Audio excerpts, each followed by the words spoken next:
like a real university. That's all I'm going to say. It's great. I started with design, and I've always had this dream to be like a cool designer, you know, that I do like cool shit that gets trending really easily, and people like from Dropbox and brands that want to get cool but are boring will call me, or not call me, whatever, email me, write to me and be like, hey, can you design for us? We have like all this money to give you to do cool shit. And that's how I started, really. Like, I wanted to do really, really nice things, pretty things. But with time, like just half a year into working with a very small, cool design studio in London, I started getting really bored with design because you kind of repeat the same thing, and I never really got to work with a big project. So I moved over to a startup called Linguist that I completely rebranded. It was a very stressful project. No one believed in my designs. Like, I want everything to be pale pink because I believe it's like a very good, calming color. And all the guys, like all the CEO, CTO, everyone is like a macho Estonian man. They're like, oh, pink is for girls, you know, kind of that kind of thing. But even after I managed to get through that, I was still not happy. So I realized that I have to move over to a new role completely. So right now I'm working in Field. This is the logo. I didn't write the name. I only realized I didn't write the name after I already sent the presentation, but never mind. So this is Field is a dating app for couples and singles. So we're like a super inclusive dating space. It's all accidental. And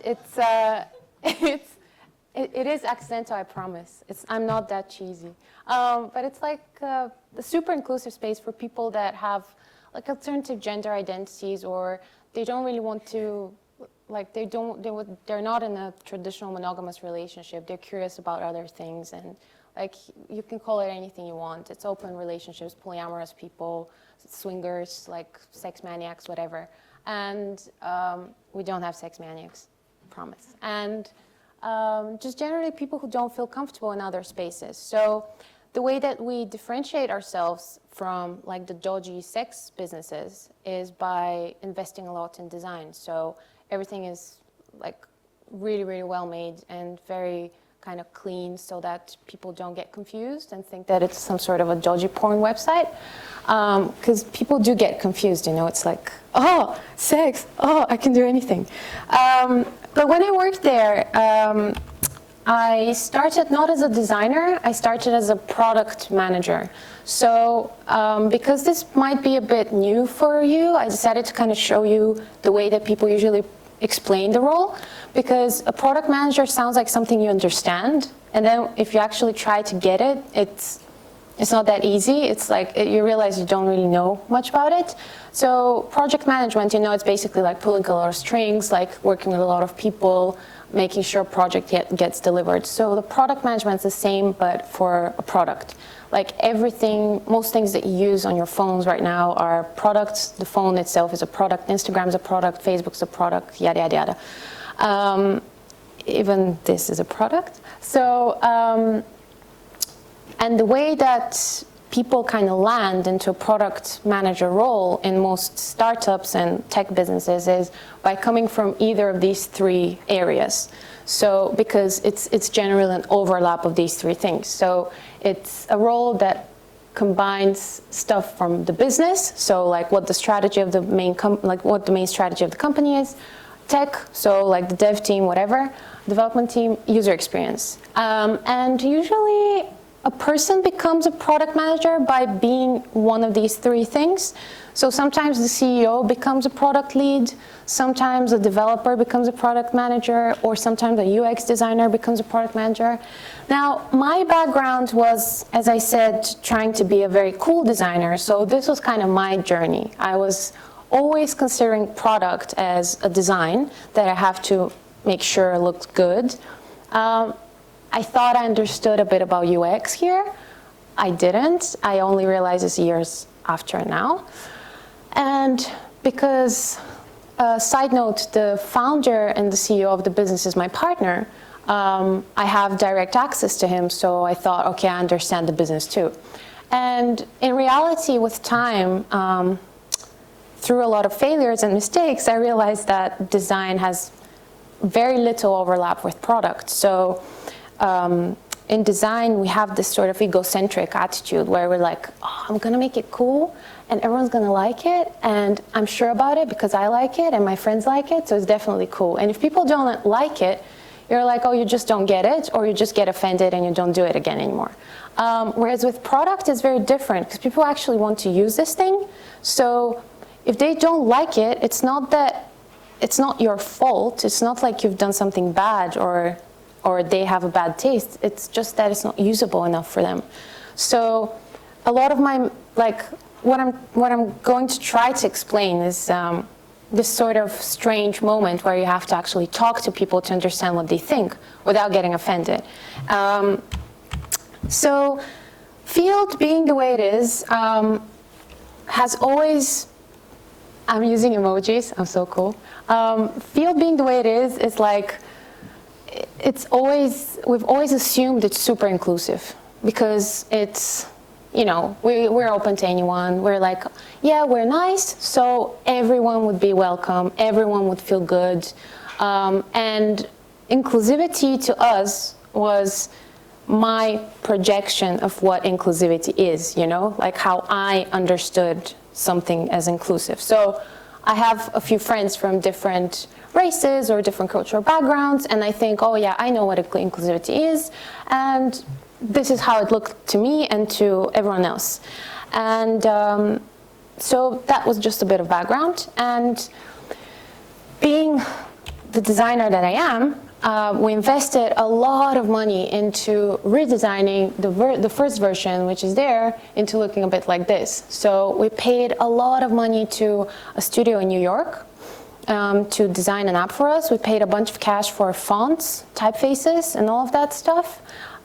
We invested a lot in the development. We hired an external development studio. We spent a lot of money and a whole year to redesign the app just because we thought it has to have a new design. So we had no problems with that app. I mean, the technology was broken and we wanted to rebuild it anyway. So we were like, okay, let's invest a lot of money into making the design cool. And we did it. And there were a few problems with it, like we overestimated how the developers could make this happen and all of that. So at the end, even though it had very expensive fonts, a design that no one has ever seen, so it was very different when you install it, we thought it looked very cool. All our designer friends said, oh my God, this is so cool. Even though all of these things happened, our rating dropped massively. So after 4.3 stars with a few complaints, we dropped down to 2.2, and we lost almost a third of our user base. So everyone was so confused by the design, and they were so like, why are you redesigning this thing? The previous one worked, and it looked cool. Why are you making this change? You're making me feel uncomfortable, and I don't understand how to use your product, so I'm just not going to use it. So me and Dimo, the founder, who is also a designer, has a designer background, we're both kind of looking at the comments, and we were upset. We knew we have to make a change, but we just thought, oh, people don't get it. So that's what we thought. So we always put the blame on them, you know, like, oh, they just don't understand design. What do you expect? They're stupid, you know, like they're not designers, they're stupid users. So why do we care? We don't care. We know our design's the best. So if they don't like it, whatever, we're gonna give them like an average design.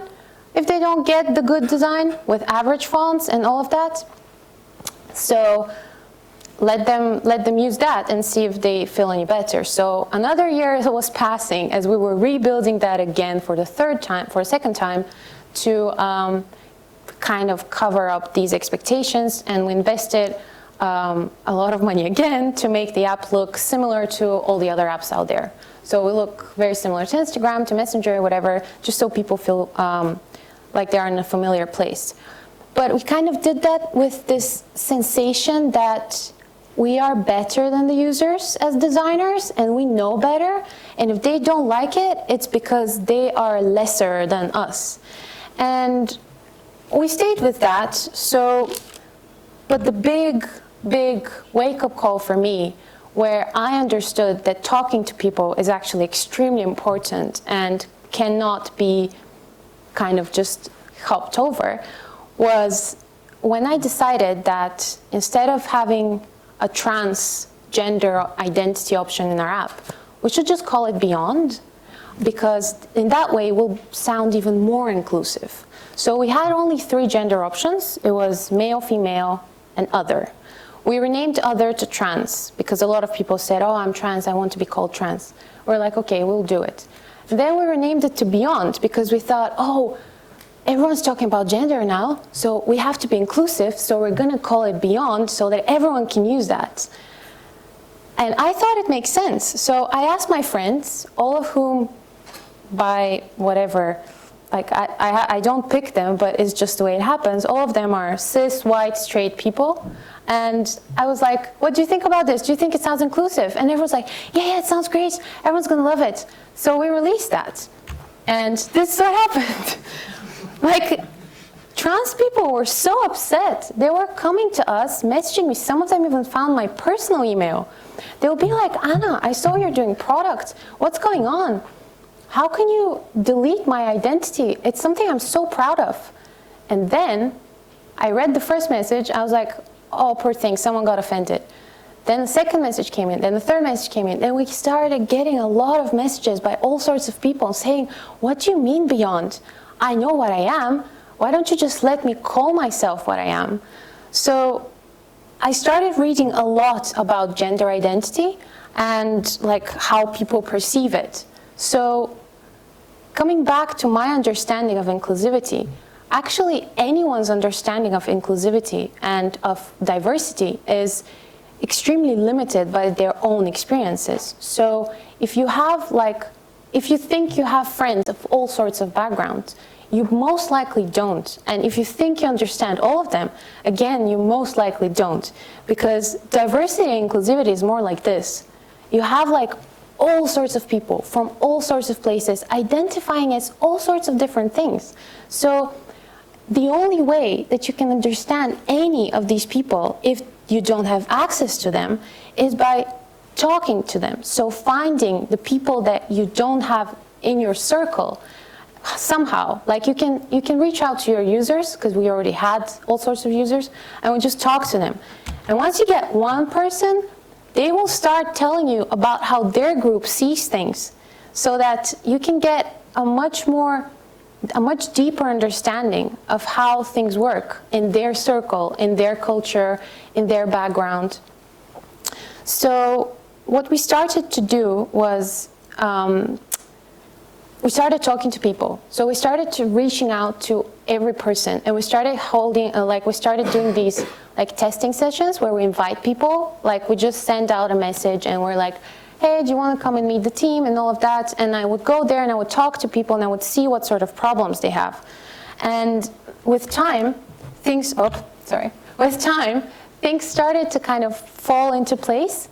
And I started to understand that projecting my understanding of cool and my understanding of inclusive or whatever is never going to work for others. So sometimes there are these people who manage to create a whole trend. So they create something and everyone wants to follow them, right? Like whatever, the Kardashians. But there's usually a lot of cash into that. And what happens is that you just become so influenced by things that you adjust yourselves to that influence rather than the influence being adjusted to you. So it's like a massive broadcast of something new that you're essentially taught to like. So if you want to create anything that makes sense to a wider group of people and is liked by different people, you have to start kind of opening up your horizons and reading about a lot of different things and exploring all sorts of different cultures and different stories by either people, or like just watch an indie movie rather than watching an American movie to get influence from that, or travel or whatever. And this is like something that I've always thought is about how influence on design works. So you have like all the cool shit that you look into. I don't know where you find influence these days, because like 3 years in our time is like so long. But I used to always go to It's Nice Dad, which was a nice, cool, small website. Now it's like a massive thing. I used to check Behance, you know, there was a design inspiration, whatever. So I would go there and I would just feed my brain with stuff that I like. And then also the subconscious stuff that happens on the back of your mind all the time. And then that all goes through like your head, and you kind of put it together in a way that you want it to look cool. So you always have that ego in there. You want it to, like, you put a lot of effort into making things nice. And then you just, that's like the production line, if you didn't get that. And then you just like go and deliver. Whereas in reality, if you want to create something that touches people, you have to, alongside that, try to access all sorts of different influences, however you do that. So you can do it by just exploring things that you've never seen, going to a country you've never been to, following up an Instagram account that you've never found is cool, so that you start to kind of build an extra dimension in your head into what you could do in a different way, so that you can attract like a new set of people or a new set of viewers or whatever it is that you're designing. And I think that's it. That's my favorite emoji. I discovered it the other day. So yeah, that was it.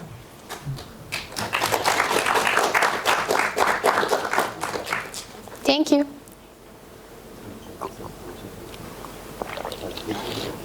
All right. Tracy said to me, I should do it. Right. So, you can sit down. I'm going to get on the speaker. Oh. Okay. You mentioned like a number of different things. You said about people. You said about lots of money in design, that you're thinking about the aesthetics more than who is going to be using things, etc. I want to take you a bit back to when the idea came for the project, and we will come to now or the future a bit. So you said about it was a personal interest. Mm. I want you to, as a designer and as a person, how this application actually allow you to express your personal views on design or the personal views of people's sexuality. How these things together may help you to develop and articulate in a way what you wanted to do. Well, if you have to stand and tell, because the camera there, you have to, don't hide behind it, come this way maybe. Well, you sat me there. Sorry. It's okay. Now you can sit down. Okay. I'm gonna stand. Well, I think one of the ways that we can, you can use the app to, say, express yourself is first, after the big backlash we had with my genius idea to call everyone beyond. So everyone who's not a man or a woman is a beyond, whatever that is. Was like, now when I look back at it, I'm just shocked. Like, how did I even come up with this? So stupid. So right after that, I pushed really hard for us to introduce like a whole variety of gender identities in the app, so that you can call yourself whatever you want from a list of things that are officially more popular and accepted. And there's also a massive list of sexuality. So as soon as you start signing up, you're asked about these things. So you're kind of prompted to think about how you would like to present yourself in this space. Because as soon as, and in user testing sessions, we also had people signing up, and they say, oh, I've actually never thought about this. Well, I guess I can call myself non-binary, because that's actually how I feel right now. And you can change that at any point. So, and we've had users just being completely surprised by this opportunity to define themselves. Yeah. But you as a designer, right? Because you have, you come in with an extra kind of skill, like the communication aspect, okay? That you are forming a design, an interface, all right? Or you're developing some aesthetics or some language to communicate with these people. Do you think that the fact that you define or you realize that there is like more than two gender there change the way you're designing for these people? Yeah, totally. So the way that the app is designed right now is to be as clean and neutral as possible. So it's in. What does neutral mean? Oh, there it is. Because you're wearing pink. I'm wearing. Well, I'm not very neutral, am I? Well, I think neutral in an interface. So, in order to identify neutral, you have to put it in a context, right? So, if everyone here is wearing like all sorts of fantastic colors and lights, and everyone is reflecting things, my non-reflecting thing might be considered as more neutral than everyone else's. So in the whole vast array of digital products out there and dating apps that you can install, there is like a lot of noise in them. So there are a lot of colors, there's a lot of depth, so you actually have like drop shadows, you know, like things not looking flat enough and stuff like that. And people, like a lot of apps actually rely on color a lot. So if you look at Bumble, I don't know if you've heard of it, you probably have or you haven't, whatever. I don't know what is it. Oh, you should know about it, I guess. It's a dating app where women make the first step. Oh. Yeah, so it's massive. It's massive. You know. And so that is yellow. Like It's yellow. Yeah, they're all about yellow because they're bees, you know, they're the I'm not allowed beehive. to speak about dating apps. Yeah, that's fine. In this session, all right? No, it's fine. I'm because just. they will pick up on me and then they will use it against me. Some of the people here. I'm the one engaging in these stupid conversations. But it's so in this context, the way that we can define neutral is by, first of all, not relying on bright colors, not relying on a brand color. So our brand color officially is orange, but if you go in the app, everything is black and white. And we try to use as little color as possible so that we kind of condition you to just explore the people, basically. So when you swipe through the people to see them, how they look like, you just see their photos. You don't see like hearts and, you know, like stars and whatever shit other apps do. And I'm sorry. Whatever. It's fine. Yeah. Ship, I said ship. Other apps do. So it is a bit more kind of like, yeah, it's creative in its own kind of environment, but yeah, it offers people. More yeah, limited. but there's also the spacing. The white space is very important. So non-designers, like as a designer. yeah, right? non-designers don't get that. So when you try to explain what white space is and why it's important, people are like, it just looks like waste to me, you know? There's so much you can do in here. And we're so particular about spacing. It's almost like religious. Like everything has to breathe, basically, so that there isn't clutter and you don't feel, because people can feel pressured and overloaded if they see something that has too much Space. Yeah, so that's white space. Actually, my next slide was like, yeah, there we go. Okay. I don't know why I liked it. Can I ask you a question, like another question? Yes. Okay. So let's leave the sexuality on the side. Let's leave diversity on the side and inclusivity. Let me go back to the dream. Okay. Okay. The dream that I want to do something for myself. I want to work with someone that I really share things with, him, her, and at the same time, I want to develop something for somehow to change the world. Because I find it fun and interesting. Is that perhaps what you thought, like maybe a few years ago, when you started talking about the project with your mates, friend, partner?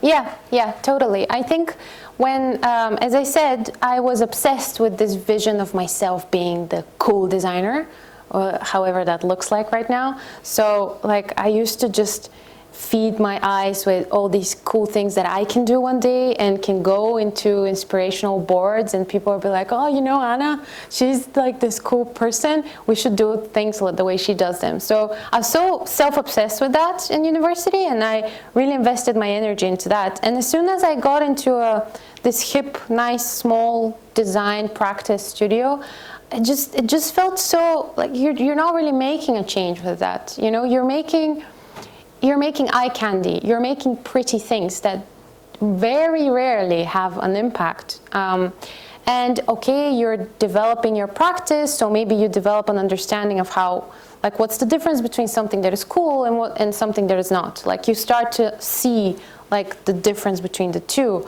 and you start to play much better with these. So if a client comes in and you can see that they're definitely not a cool person, you know how to deliver something that looks good but it's not cool, and vice versa. So you develop that practice, but it left me very hollow. So I would come home and I'm feeling like meh. And then what? And then my partner started doing this app, and I was like, oh my God, there's so much I can do in here. I can invest my energy into something that can actually make a difference, because there's so many people out there who feel repressed because they don't want to stay in a monogamous relationship, and that's it. They're not doing anything wrong. They're like together, and they want to be able to date others if for whatever reason, and they have nowhere to go. They feel like creeps in the usual dating apps because everyone's like, oh, you're a couple, you're such a weirdo, go off, whatever, this is for single people. And then they would go to the other websites, which are like way too extreme, you know, that's like totally in the other spectrum that I'm not going to talk about.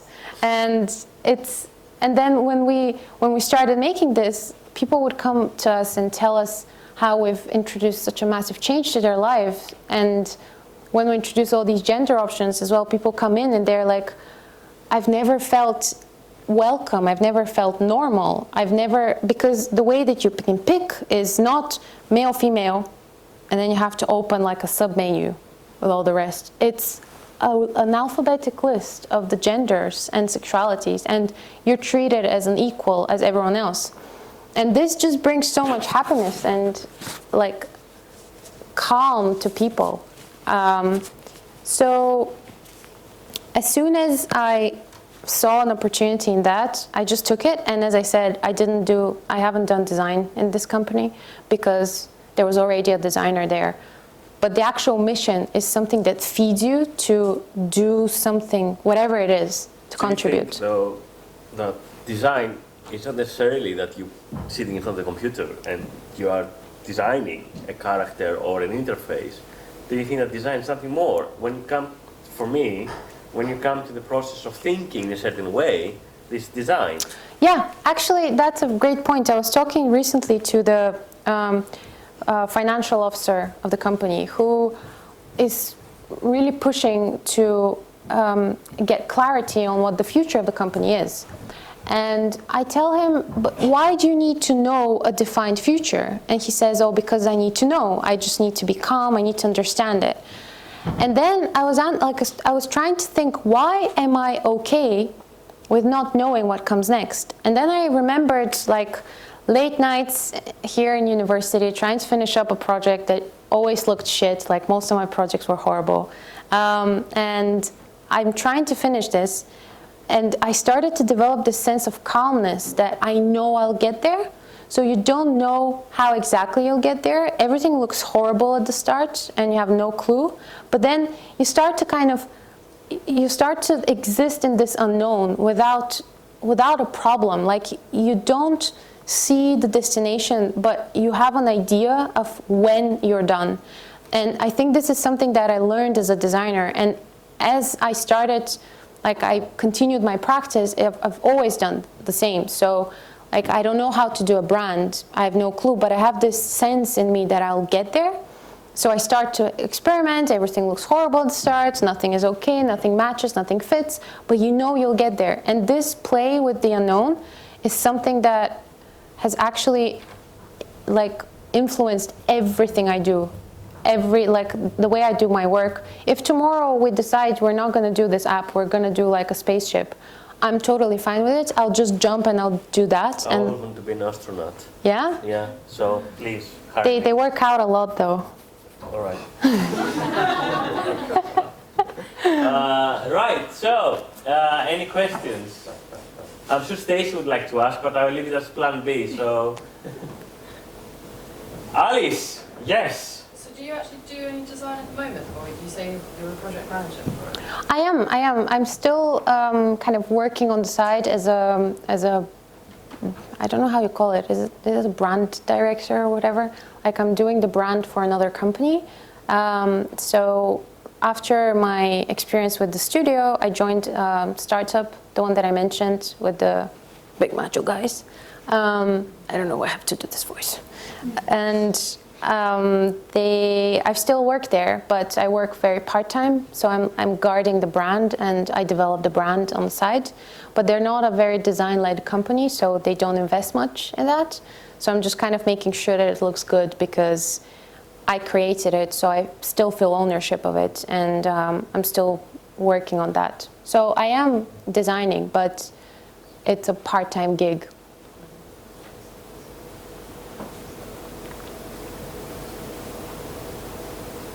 Andy?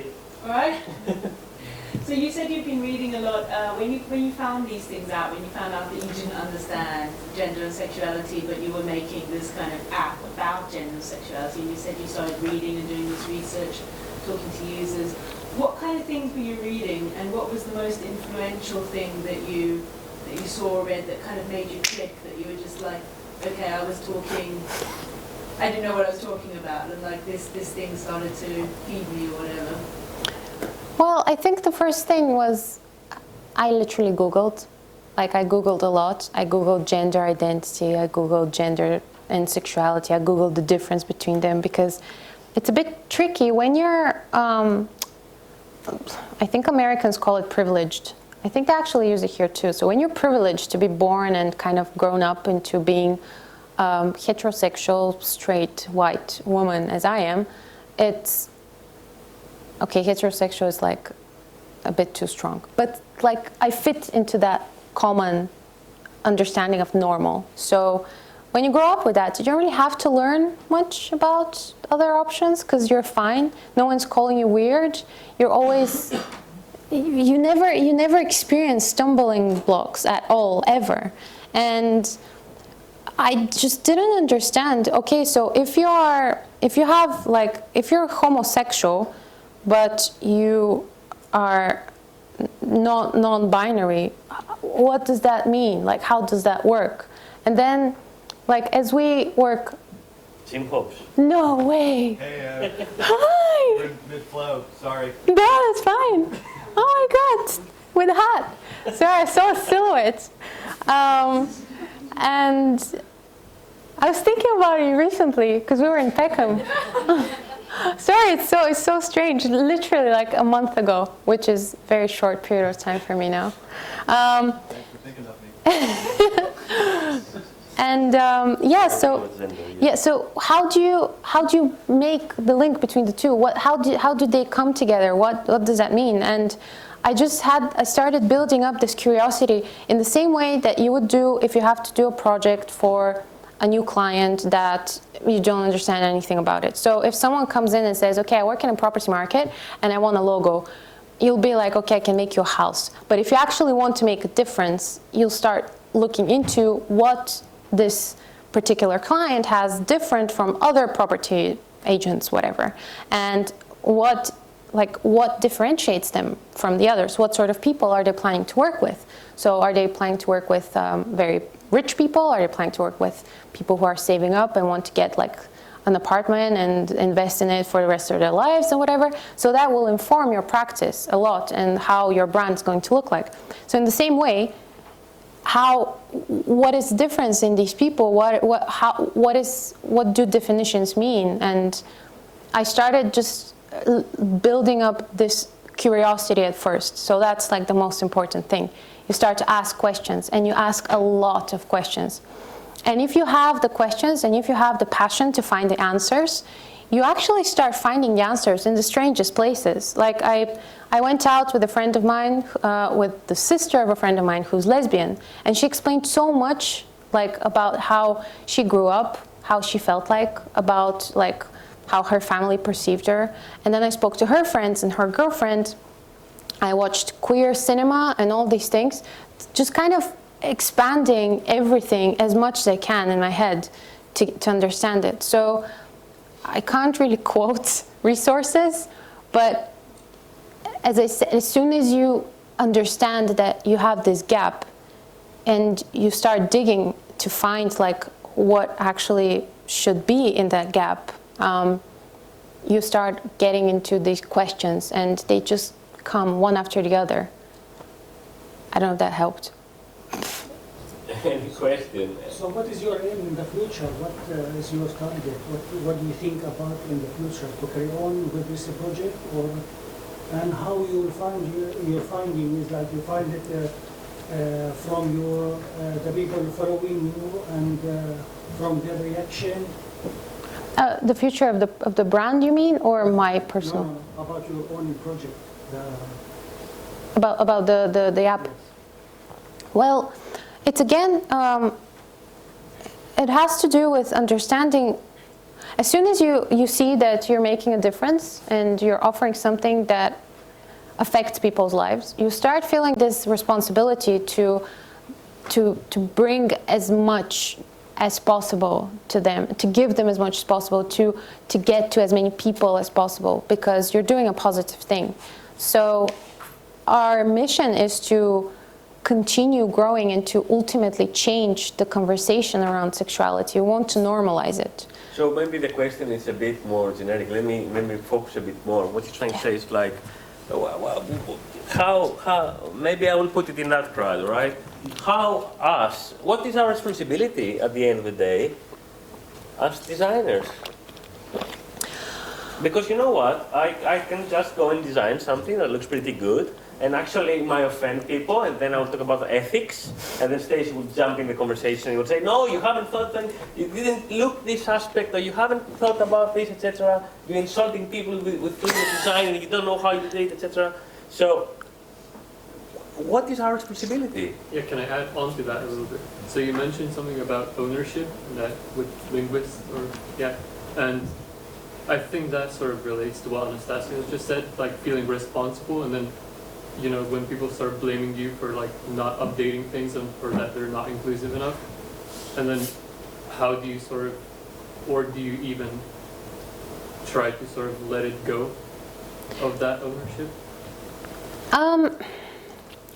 That's tricky. I mean, I think it's different from a person to person. So I know designers who are very, very strict about how they do things, and they're like, I'm doing it my way. If you don't like it, I don't care. I know it's good, so you take it or leave it. And I know people like this, and they are, like, some of them are actually quite successful. Then I also know people who are very inclusive, like they ask a lot of questions during their designing practice, and they end up with something that doesn't, like, say it appeals, or it doesn't alienate anyone, right? So let's call it like that, because it's not good, it doesn't make a change, but it doesn't alienate anyone. So I know people like this too. And I think it's ultimately about you developing, you finding ways to feed your ideas and your head with understanding for others, and that informing your practice. And that's when having ownership and feeling responsible for things will feel actually very light. You're not going to have a problem with that, because you know you've done as much as you can to understand things. And if you see that you had a gap, that you've missed something, you also have to know whether the thing that you've missed actually makes sense that is missed. So for example, like in field, we don't really attract like very, can I use the word sex or no? Yes. Okay, so very like people that are only looking for sex, right? And they look for it in a very explicit way. We don't really make such people feel comfortable, and we've made the conscious choice for that, because that would alienate the users that we currently have. So with linguists, it's the same. We alienate some people, and I know that, but I've made the conscious choice to do that. So if you're forgetting someone, if you're not talking to someone, if you're letting someone down, and you didn't know you are, and you want to make a difference, you want to change that, then you can find a way. But if you actually are certain that these people are not your audience, then you just have this sort of sense of certainty in you that you know you're doing the right thing, but you build it with time. Any question? Last maybe. Okay, a quick one. Nico and then Andrew. How long did it take for you guys to fix the option, and how did you make sure that users knew it was a mistake? And Nico, you speak up a bit, that the camera can pick your voice. And how long did it take for you guys to change the beyond option? And how did you let users know that it was a mistake, and you made more research about the topic and stuff like that? Okay, and Andrew as well, so you can answer both. Yeah, I was going to say, so we're living amongst the generation that's being labelled as the snowflake generation. Everyone's being offended by everything. How would you say that's kind of impacted your design beyond this app in kind of like a beneficial way? I think I see a connection somehow. Like I will find a connection, trust me. Yeah, I know. Well, from one side, it's asking you, like, in a way, when you realize there's a mistake and you want to improve it, okay, and then how people can find out that you improved it and why you improve it and what you take into account. I think that not only the design, but like the actual knowledge and that you care about these people. The design. And then from what Andrew said, can you repeat, Andrew? Sorry, I missed that. Yes, it was about like the snowflake generation and how people are offended by everything. How has that helped you in terms of design? Like, And then maybe go back to this and add and say, for example, like, okay, these people that suddenly realize that there is a change that might affect them. How do you approach all this? So to your question, it took us quite a while. It took us a few months, and we didn't communicate it very well to people because we were still understanding how the whole communication thing works. As I said before, like coming from a design background, you're very detached from your audience. You don't really care about who is viewing what. You just care for that thing that you're making to be nice. That's it. And you're just doing it for the likes or for whatever.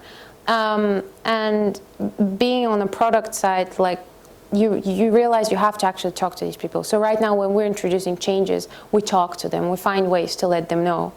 And I don't, everyone does get offended.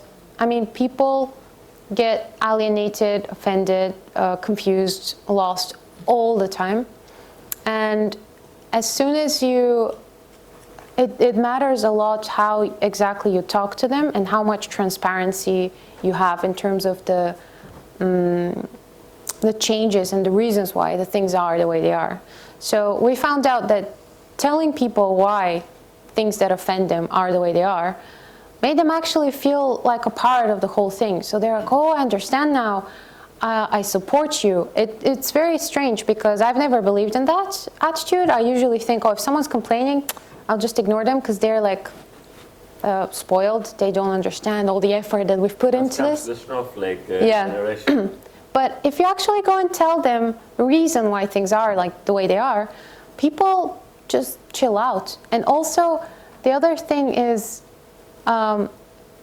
usually people get offended when they're made to feel stupid in some way. So that's like another massive important part in the design. You have to make people feel competent throughout. As soon as you make them feel silly, they just come and moan. And actually, the snowflake generation attitude, so people complain about anything, has helped us a lot because it actually kind of pinpoints places which make people feel uncomfortable. So if someone comes in and says, oh my God, you're stupid people, why have you put this button there? Why have you done this? I don't get it. It makes me feel bad. I get depressed, whatever. And we go in there, we look at it and we say, oh, so this guy actually felt stupid because he did a mistake. So it puts like really, it maps the whole thing for us to understand where we need to make a change in order to make people feel competent, because people like feeling competent. I don't know if that helps. All right. I think that one of the most important things to say is that I'm very glad you came and you share your thinking with these people here. Okay. And for me, from my perspective, it's like it's always important to have people coming, like graduate from the course, and I see them doing really well in general. So I think we should put our hands together for Anna. Thank you.